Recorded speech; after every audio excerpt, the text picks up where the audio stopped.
जय श्री राम। पितृपक्ष में श्राद्ध हमें किस तरीके से करना चाहिए जिससे हमारे पूर्वज हमारे ऊपर प्रसन्न हो जाए, हमारे पितृ हमारे ऊपर मेहरबान हो जाए। तो कौन सा तरीका है जिस तरीके से हम पितृपक्ष में पितरों का श्राद्ध करें? एक सबसे उत्तम सबसे अच्छा तरीका बता दे रहा हूं। आपको नहीं पता कि आपके जो दादा थे, उनके दादा थे, परदादा थे, आपके जो पितृ हैं उनका श्राद्ध कौन से दिन है, कौन से दिन उनका श्राद्ध है, कौन से दिन उनका श्राद्ध करना चाहिए, आपको नहीं पता। और भले ना पता हो, मैं आपको एक उपाय बता दे रहा हूं, इस उपाय से करो। आपके जितने भी पितृ हैं, चाहे वो पूर्वज आपके दादा परदादा कोई भी रहे हों, सभी प्रसन्न होंगे, सभी आपको आशीर्वाद देंगे। आपके घर में पूर्ण रूप से खुशियां रहेंगी, आपका घर बिल्कुल खुशियों से भरा रहेगा। किस तरीके से कैसे आई जानते हैं। देखो, इसके लिए एक काम करना चाहिए। प्रतिदिन घर की महिलाओं को नहा धोकर फ्रेश होकर, ये बात ध्यान रखना, नहा धोकर फ्रेश होकर, और यदि घर की स्त्री रजस्वला है, उसके पीरियड्स हो रहे हैं, तो ऐसी स्थिति में वो श्राद्ध के निमित्त भोजन नहीं बनाना चाहिए। ये बात तो पहले आप समझ लीजिए कि नहा धोकर फ्रेश होकर ही भोजन बनाना चाहिए, और यदि स्त्री पीरियड्स है तो भोजन ना बनाए। अगर ऐसी स्थिति में पति को खुद भोजन बनाना चाहिए, या लड़के से बनवा ले, या मार्केट से आप बना बनाया खीर इत्यादि, मिठाई इत्यादि आप लेकर आ जाए।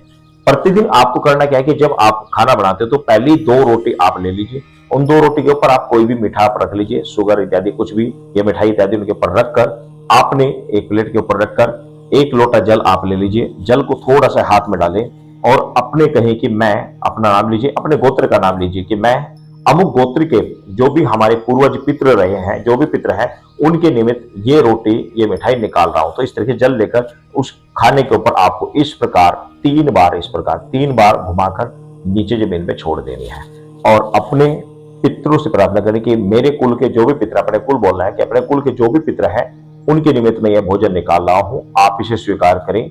बस इतना करने के बाद उस जल को उठाएं, उस रोटी को उठाएं और जाकर गाय को खिलाएं। इस तरीके से जितने भी श्राद्ध हैं, सभी श्राद्धों में प्रतिदिन आप इस तरीके से निकाल लीजिए। आपको पता ना हो कि कौन से दिन किस पितृ का श्राद्ध है, कोई जरूरत नहीं, सिर्फ इतना कार्य आप करते रहे, आपके पितृ 100% प्रसन्न रहेंगे।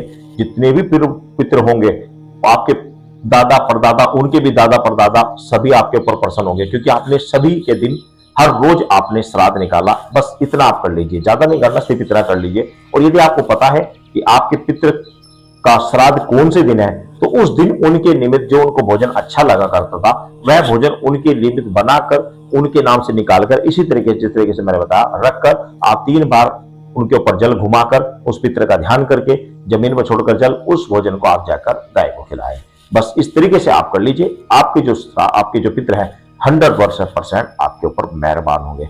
एक बात बता दे रहा हूं कि गाय के साथ साथ कुछ भोजन आपको कौवों पक्षियों के निमित्त आपको छत पर भी अवश्य डाल देना चाहिए।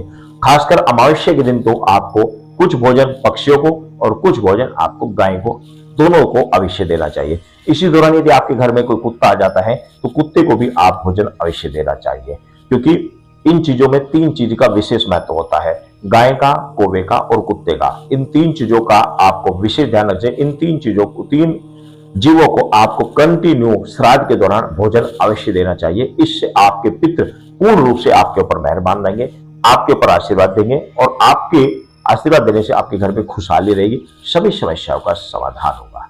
सभी भक्तों को जय श्री राम।